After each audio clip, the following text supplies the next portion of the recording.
America, and welcome to Invent America, because America invents. This episode of Invent America TV is brought to you by America's Inventor Lady and Home Talk USA. Home Talk is a proud member of the King's Broadcasting Network and has been bringing to you the best of America's home-based product innovation since 1998.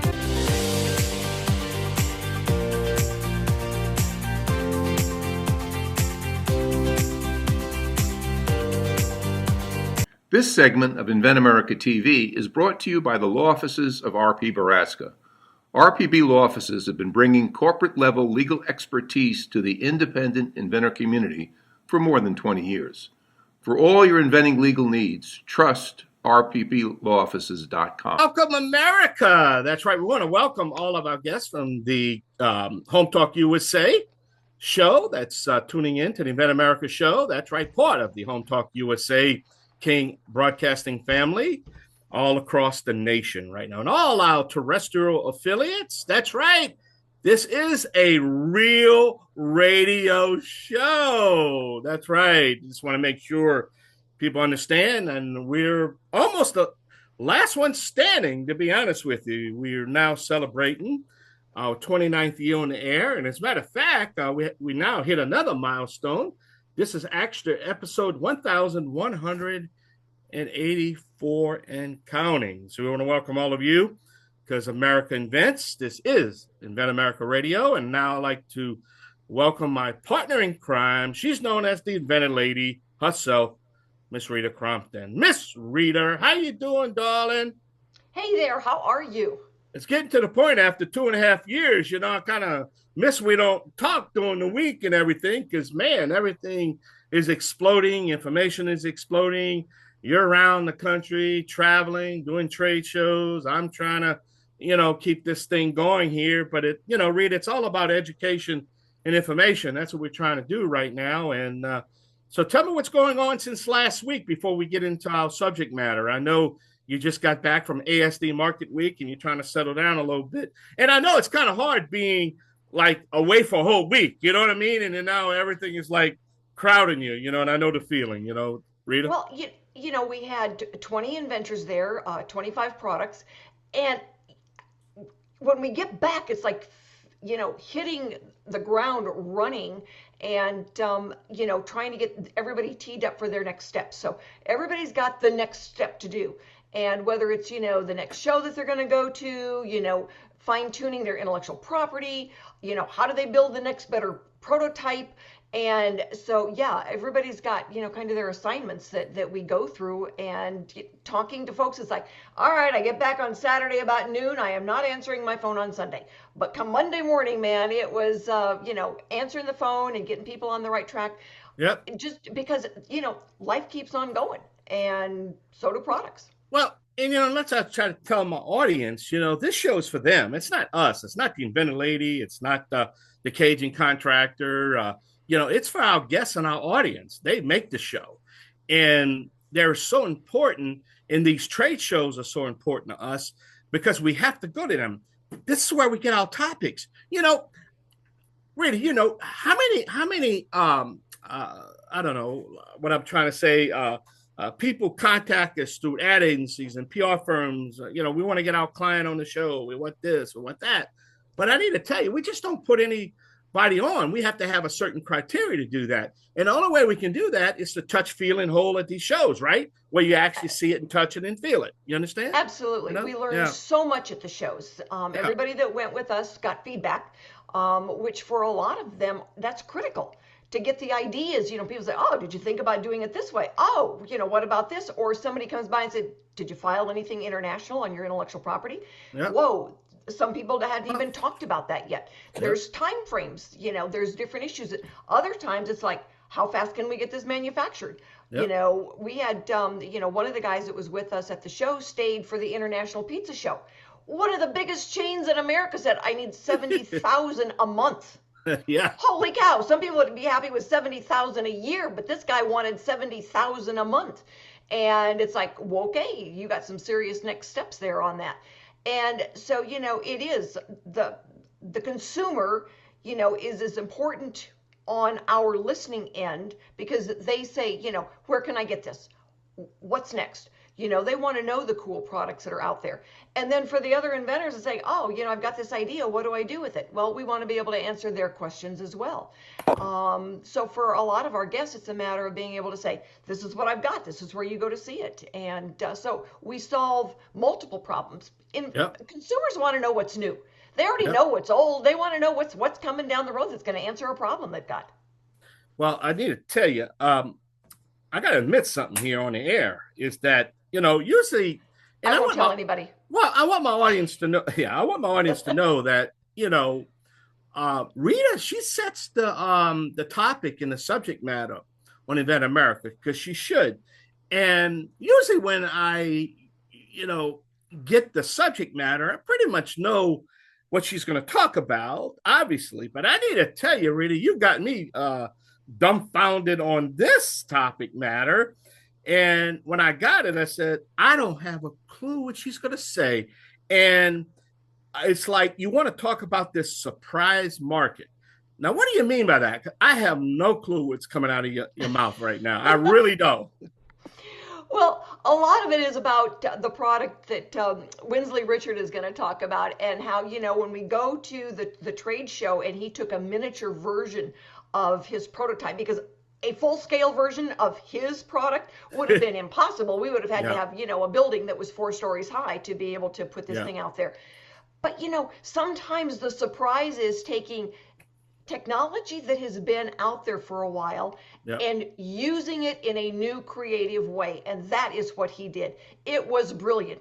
And it's not like he flies airplanes, but he's using airplane technology. And it's like, you go, Mr. Windsley, because it is just a matter of, such cool application of this. And I call him Mr. Windsley Richard, because it is just, everybody was blown away. Everybody was just absolutely amazed. And the gentleman that did his prototype is going to be our industry expert on today. And he is a pilot. And it was so cool. Well, how many times we talked about in the past, you don't have to be a new inventor of a new technology or product. You could take an existing technology or a technology that can dynamite your business. You understand? And you can make it better. And we talk about that all the time. Oh, and my other guest, Wendi Short, she's got a product called Float No More. Yeah. Well, how often do especially women or children sit in a hot tub? It's like, go relax in the hot tub. Well, if you can't stay down in the water, you can't relax. Yeah. And that's the way I am. I am always fighting to stay in the pool. Otherwise, I float like an air mattress. And so, she's got this new technology. Surprise, it holds you in the water. How cool is that? Yep. Well, I tell you, Rita, it's the show that you put together this week is going to be amazing. I mean, our shows are amazing every week. Look at the ratings. I mean, we now have the #1 inventor show on the radio right now. In 2.5 short years, we're #1. Home Talk #1. I mean, and all we got to do is get Made in America to come up to speed. But that's a slow process there because of what we're trying to do. Not the same type of format between both shows. And we're excited about the Made in America show. And, like you say, America makes and America invents. So, which really condemns and complements everything we're trying to do here, And absolutely. America has been, the USPTO has been around since 1790. Yeah. So we've been doing this for a long time. Patents and intellectual property go back to the 1400s. So, it's been around and people have been doing it and claiming their intellectual property officially. And that's what the patent office does. And they've gotten kind of, snarky in the last 12 months about, what they will allow and what they don't allow. So you've got to fight for it. We used to call it, you do the dance with the examiner and the USPTO. No, it's a tug of war now. And, you want to be able to get as much as you can so that you're protecting your options as you go to market. Well, and I want our audience to know, and we're not playing politics here, but there was a problem under the Biden administration on patent protection.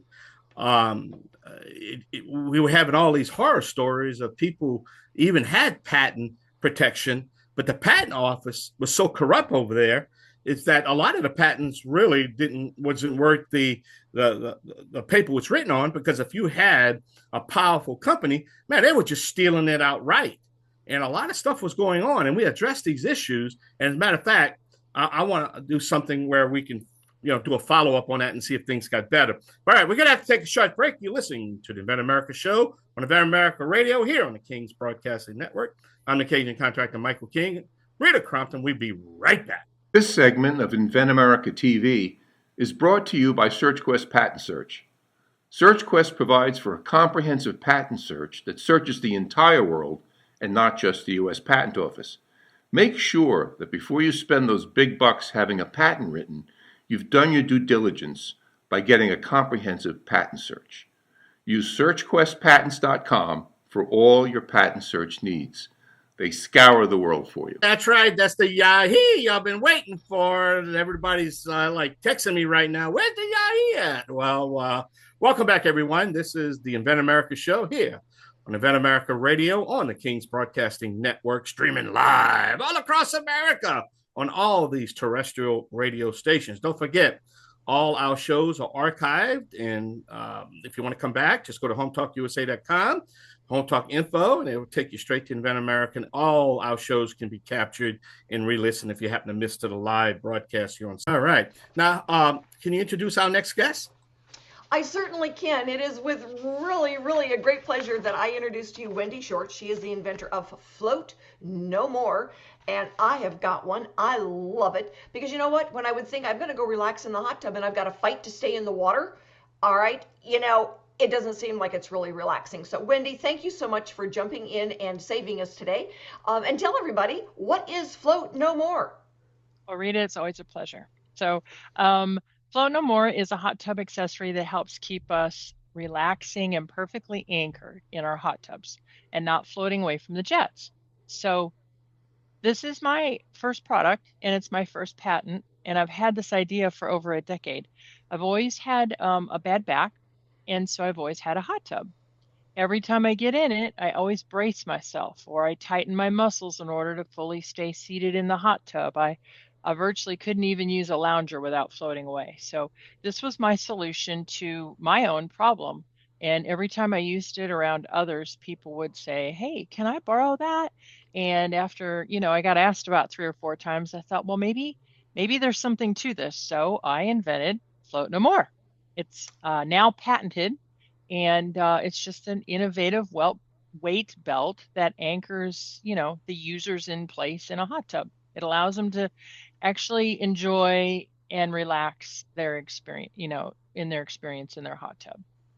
Well, when we went to Hawaii, and we would sit in the hot tub, go outside and would sit in the hot tub every day with the family and everything. And I'm thinking, oh my God, I didn't pack my Float No More. And they didn't have any to rent. So I strongly suggest that in your marketing makeup, you figure out how to go and get those sold to the resorts in Hawaii. In May, I'm going to one myself, so I'm going to pack a couple and just, do my sales pitch and see if I can, get another contact. You never know. So your next steps, you've got inventory in. How have you, gone out there and started the marketing? Yes. So I'm currently in the, I guess you'd call it commercialization process of Float No More. The product is fully patented in the US, which gives me, I think, strong protection and confidence as I try and scale this. I've moved beyond the concept though, and I've secured placement in 2 hot tub companies as well as a retail location. So it's actively being sold in the market. And right now my focus is on expanding my distribution and kind of increasing that visibility, which is so important. I'm kind of exploring some additional retail partnerships. I'm going to take your advantage and try and contact some resorts. I'm planning to showcase my product at the Austin, Texas Home Show. So I've gotten information on that. That's going to happen in May. So I think that will be an amazing opportunity for me. I'll be able to reach a broader audience and maybe generate some new leads from there. And overall, I think I've transitioned from invention to early growth, and now I'm trying to build some momentum through strategic partnerships and kind of make my market exposure bigger. Well, you know what? We met 2 years ago We at did. ASD. Yes. You know, that was the first one that you went to. You had what, two prototypes to your name? That was it. And they were pretty And rough. I know. And it's like, and look now. Now you've got inventory, you're selling, you're in a grocery store chain. I am. I'm kind of excited. It's a small footprint, but you know, got to start somewhere. I got to have some sort of footing behind me if I'm ever going to move ahead. Absolutely, absolutely. And you know, it's got to be fun to walk into a store and see yourself on the shelf. It is. I'll have to send you my picture. There you go. There you go. You send it, we'll post it. Because you know, it was like when I was writing books. The first time I saw somebody on an airplane reading one of my novels, and I Oh, didn't wow. know her, it was like that was really cool. So I Yes. understand the feeling. Yes. I think the best thing for me right now, I mean, yes, it was really exciting when that first retailer said, "Yeah, we'll try some." All right. It's awesome. But you know what's cool is I actually am gaining several organic orders just from my website. And what's really neat is when I have an order and I go, I think I remember that name. And I go back and it's a second purchase. Oh, that's Yeah, cool. That I is like that. really cool. So, Yeah. what's next? I mean, where do you want to get to? Well, as I said, I'm building market presence, but my long-term goal is to license a product rather than scale it on my own. I think creating a strong value proposition is with licensing partners who already have the established distribution, the manufacturing is just going to be smarter for me than trying to scale it on my own at this point. So, tell everyone out there listening, where can they go and get Float No More? Sure. Real easy. My website is www.floatnomore.com. It is easy. It's an awesome product. And you know what? Summer is coming up. Everybody out there who tends to float when you get into a body of water, get Float No More, because you know what? You can't relax if you're trying to stay in the water. Yes. Thank So you, Rita. you're welcome, and thank you so much for being with us. Everybody, you know what? If you've got a product out there and you would like to get on the radio, it doesn't cost you anything to get on the radio, and there are 52 Mondays a year. Please get in touch with me. I would love to have you on, talk about the products that you've got out there in the marketplace. And if you're in the process and you need help, you need a good patent attorney, you need a good someone to help you do a prototype, just like Wendi did. She used one of the guys I introduced her to. And we've got Noah McNeely. He does great prototypes. So get in touch. Ask the questions. Inventors Roundtable, you can join us at the Inventor Roundtable meeting. There is no cost, and you can ask your questions because a lot of times the person sitting next to you virtually has got the best answers for you, or certainly can share experiences. So stick with us, everybody. We will be right back with Windsley Richard talking about his very cool new invention. If you're an inventor or you know an inventor out there who would just like to be able to have a conversation with other inventors, join the Inventors Roundtable. It's free. The meetings are virtual, so you can be anywhere in America and talk to another inventor. And for a lot of folks out there, understanding the process, being able to ask questions, getting good service provider information is critical to the inventing process. So, got questions? Want to join? It's free. inventorsroundtable.org. Thank you so much for being with us for this segment of Invent America, because America invents. This segment is brought to you by TrueView. It is the only accurate 3D real-time imaging blind spot mirror available. When those semis come up beside you and you want an automatic reflex of jerking over, you know what? With TrueView, you see exactly where it's at, what size it is, and when it is going to be coming up alongside of you. You can get your TrueView mirror at cargocatch.com. So my guest for this segment is Windsley Richard, and he had one of the most unique, incredible inventions at ASD Market Week. We had to do a miniature version of it. Windsley, tell everybody, what is SkyBridge? It literally is a SkyBridge, so, tell everybody what it is. Well, first I'm going to start how I come out with the invention. I was watching TV one day and I saw a building on fire. and a lot of people was trying to escape through using the fire escape. And I come up with the idea that maybe you can use a escape chute. Like for example, on the plane, when the plane crash, you use the emergency door like a chute. So I said to myself, we can do the same thing on a building. We compact it like the size of a door and compact it. And have a lever inside the building. When you press it, a pressure relief chute come out and slide down to the floor, to the ground. And the people who in emergency gonna slide out and go down to the ground. You'll be safe so that they would not fall down. Yeah, I mean, if you can imagine, you've got a door that's locked and it's your safety exit, your emergency exit. And so you go and you pop the lever on it, and now a chute floats out, and you can get more people down faster and safer than you could with the old rickety steps that, go out a door. But those steps also make the building vulnerable for someone to break in, right? Yep. So when you're using then the safely, you can use it what, third, fourth, fifth floor up? Yeah, you could start from the 5th floor up to maybe about 10th floor. And it's amazing that, now a door is securely locked and safe. Nobody can break into it, but it's not going to rust. It's not going to get rickety. You don't have older people trying to get down a set of stairs. Now you've just got people, just like you would out of an airplane that had done a crash landing. You jump out into a balloon type fast, like an amusement park ride, and ride to safety. Yes, that's why I come up with the idea, because when I saw the TV news and I saw that the house on fire and a lot of people get trapped inside. So that's when I come up with the idea. Maybe you can use the same slide and chute like the plane, just make it different.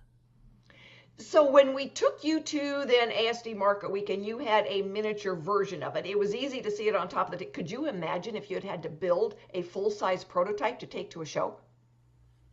I cannot imagine, because it would have been huge. It would have been huge. And while there would have been buildings there tall enough to, demonstrate it, it's like, oh, everybody come here. It's like the one gentleman, the product that we know about, the stopping a nosebleed. It's like, come here, let me punch you in the nose so I can show you how this thing works. Let me throw you out of building so you can see how this thing works. It was certainly a lot easier to see it when it's sitting on a tabletop. Yep. And I'm very grateful to Ian to help me build it. So what's your ultimate goal, Windsley? What's next for you? Well, I guess those are two separate questions. What's next, and where do you want to get to? Well, next thing is try to make a full-size prototype so we can actually see how it works. So people could get a better understanding, a better view how it works. And then after that, I guess, license it. So, it will save lives, more people down the chute faster. Not the rickety steps, and the building isn't at risk. When you say you were watching a movie, how did you develop? I mean, it's just like, oh, I have an idea, but how did you go through some of those early steps of saying, I could do this? No, you see, first I went through Invent Home. I called them, actually emailed them, and they have I tell one of the sketch artists the idea, and he drew it out for me. And I approved the drawing. He had the same idea I was talking about. He drew it out for me, and I approve it. And then they make a 3D image of it. And then from there, for you now, I saw you on Indeed. Actually, LinkedIn. LinkedIn. Yes. And I reached out to you and tell you I need your help. And then after that, we meet. I thought it was wonderful to meet you on LinkedIn, because, we always say, get out there on LinkedIn and touch base and tell us what's going on. But the fact that you had something that was just really incredible, I was just excited to be able to help you and answer questions and get you teed up so that we can actually work on getting it licensed. Yep, I'm happy. I'm happy for all the help you gave to me. So and you're looking at then kind of building it out to do more than just the door, right? Yes, yes, yes. I have other ideas in store, but at a later time. Yep, it's interesting to, when you've got that initial idea and you kind of start getting out there and then you look at what else can it do? And that's like part of the surprise market is just, oh, I never really thought about this until you start really thinking and talking and seeing the evolution of your idea. Yes, yes. So you live in New York City, right? Yes, Brooklyn, New York. All right. And I would imagine you see a lot of buildings where this could be used. Yes, a lot of buildings. It's interesting, people out here where I live, and a lot of times, in the small rural towns, it's like, okay, but holy cow, I lived in Chicago for 16 years, certainly saw the need to have something like this. Security reasons, safety issues, rescue issues. The big cities really need this. Yes, definitely, definitely. So in your version of where it is, can it be put onto an existing building? They can tear down Yes. the yucky steps and put this in. Yeah, you just remove one of the windows because the windows is about the same height size as a door. Just removing one of the existing windows and put it in place. So very cool. And then it come compact. So it's gonna be like yeah, it's gonna be compact. So you just put it in the window. Yeah. Okay. All right. Go ahead. Go ahead. No, you're able to put it in the window, and then you punch a button, it slides out. It makes perfect sense. So then, the cool thing is that when you're looking at building a prototype, you don't have to have a prototype that is 7 stories high. You've got a prototype that fits in a window and punches out, and the slide then goes down the 7 stories, not a set of stairs. Yes. Yes. Yes. So it makes a lot more So sense. it's gonna it uses air pressure to blow it out. Very cool. And part So of that already exists. yes, they use the same. They use the same. I saw the same technology in on cruise ship. Like for any emergency, the cruise ship. I saw it on cruise ship. I saw it like on the plane. But only thing with the plane is not that high, so it's not covering. But for the building, since it's high up, you need to cover it so the people don't fall out.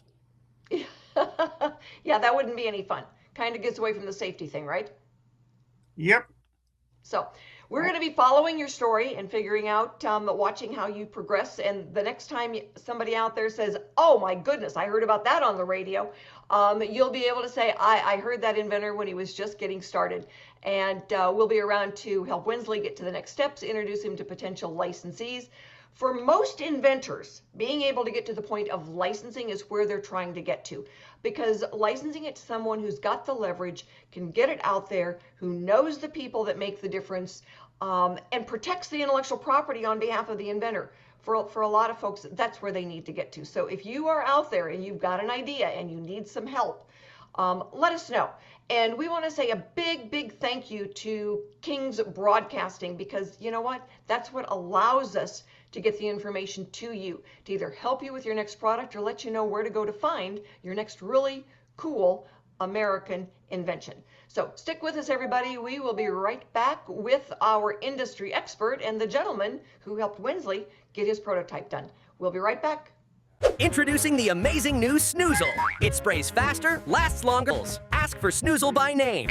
Thank you so much for being with us for this segment of Invent America, because America invents. And my guest for this segment is Ian Osborne.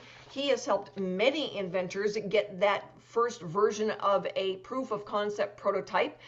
He's an inventor himself and has several products out there.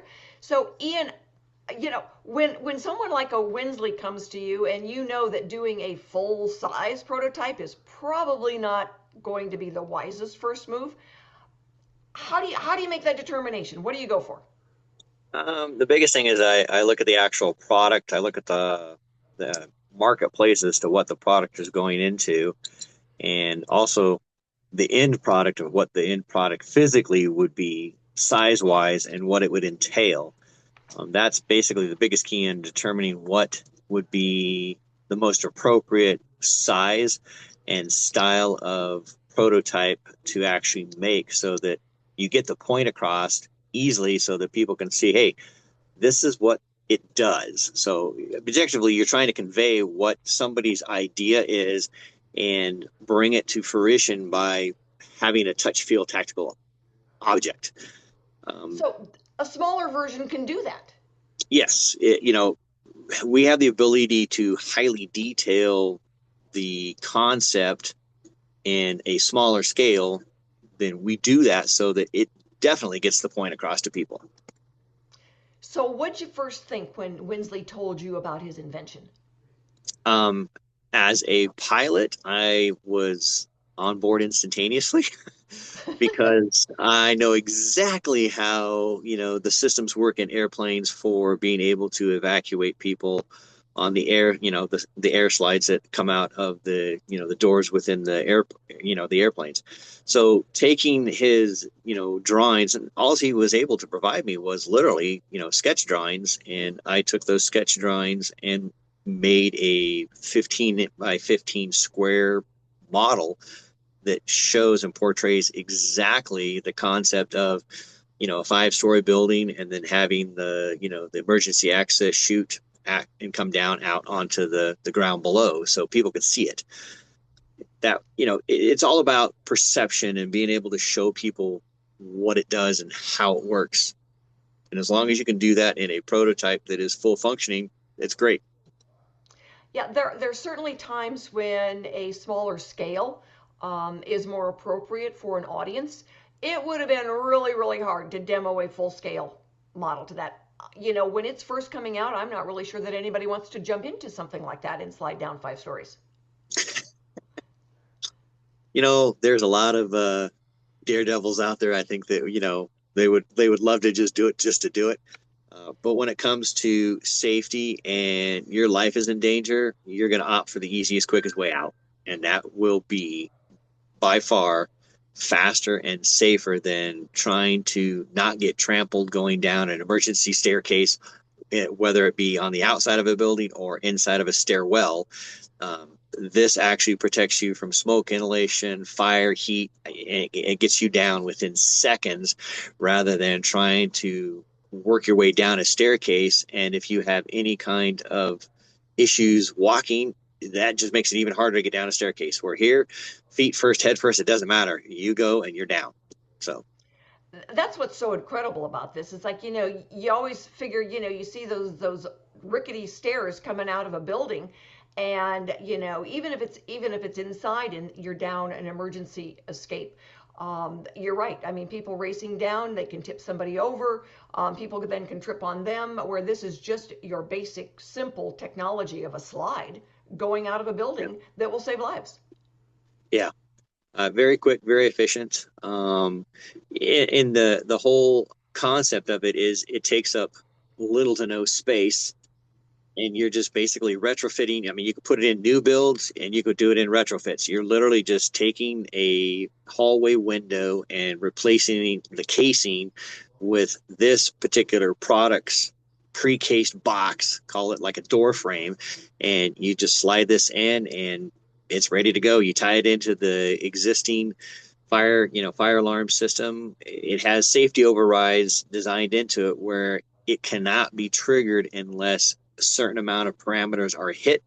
And once those parameters are in effect, then the safety mechanism allows it to be, exploded and out and turns into a slide. So it's very well thought out process. Well, one of the things that I thought was so cool is that, those stairwells going up into a building on the different floors really put the building at risk of people breaking in.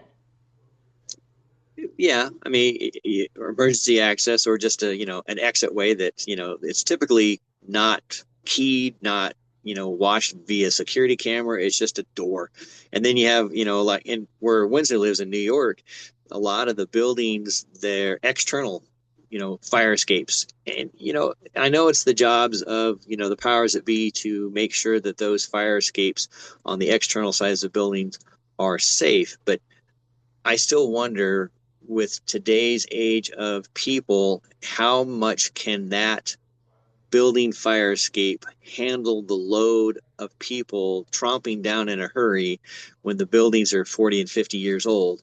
How well do those stanchions actually hold in the side of a building? Inside of a stairwell, it's a different story. You're just in a stairwell, and now you're just herding people like cattle down as fast as you can. Right, So. right. Well, it'll be interesting to see what happens with that. Thanks, everyone, for joining us today. We will be back next week with more stories on getting products from mind to market. We will have new inventors and industry experts. So join us and have a wonderful week.